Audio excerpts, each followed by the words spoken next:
Hi, I'm Josiah J. Starr, author of the book War of the Hearts and Occam Jeffers novel, and I wanted to take the time to thank each and every one of you that visited my website and subscribed to the Congo Square newsletter. I really do appreciate your support, and I will ask for your continued support in this endeavor of building Spirit of 1811 Publishing into a powerhouse in the booking industry.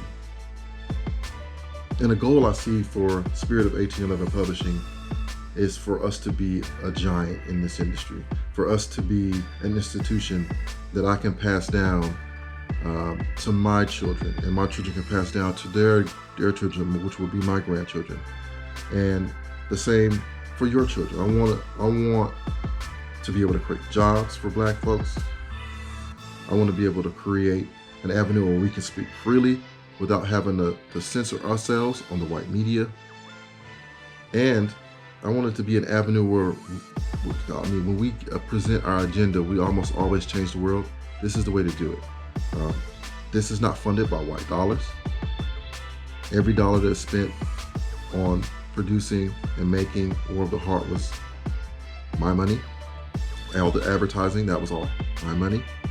I could have spent it anywhere else, but I'm investing in Black. I'm not just investing in me, I'm investing in foundational Black Americans because I believe in what we can do for not just ourselves, but for the world.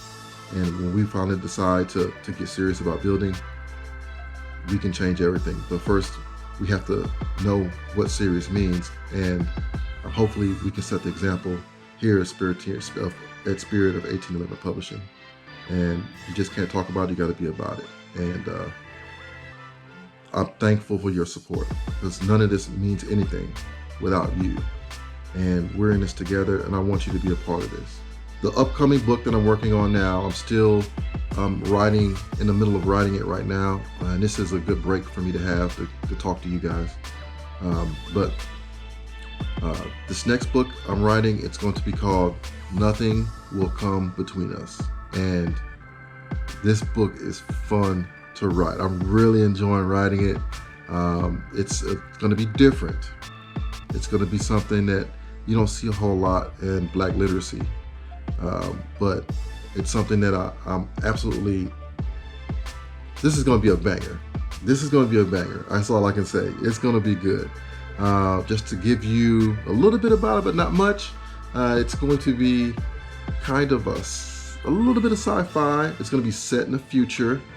That's one thing I wanted to do. When you pick up a lot of books written by Black authors, or they're usually nonfiction, or they're fiction. If they're fiction, they're contemporary, or they're written in the past about slavery and things like that, or civil rights. This one's going to be written in the future. The Dominant Society always writes futuristic, their books and movies about where they see themselves going to Mars, taking over aliens, things like that. We need to write about our future and where we see ourselves. And this is what I wanted to do with this book specifically. That was a specific mission. So this one's going to be set in the future. It's going to have foundational Black Americans have received reparations. Wishful thinking, huh? Foundational Black Americans have received reparations. We have our own colonies in the continental United States. And of course, we're under threat from white supremacist tyranny, extremist groups, and anything else you can imagine. And the main character is going to be one. It's going to be Nora Phillips Seller is her name. And she's basically going to be an agent that is tasked with protecting all of the colonies in the United States from white aggression, basically. And she's going to have some trials and tribulations doing that, and there's going to be a little love story in there as well. Not so much like Akeem Jeffers, but there's definitely going to be a little love story. That's going to turn the pages to, it's going to be real life and relatable. And I'm enjoying writing it, and I am excited to present it to the public and for consumption, and see what you guys think about it. Thank you again for your support. I know it's Black History Month, and I specifically wanted to talk to you about Nothing Will Come Between Us, because we tend to look at our past and kind of live in it. I wanted to talk about the future And I wanted to ask you guys to, when this book comes out, to help me promote it, help me get it out there to the public, so Black readers can read it and we can have discussions that we pretty much need to have in this community.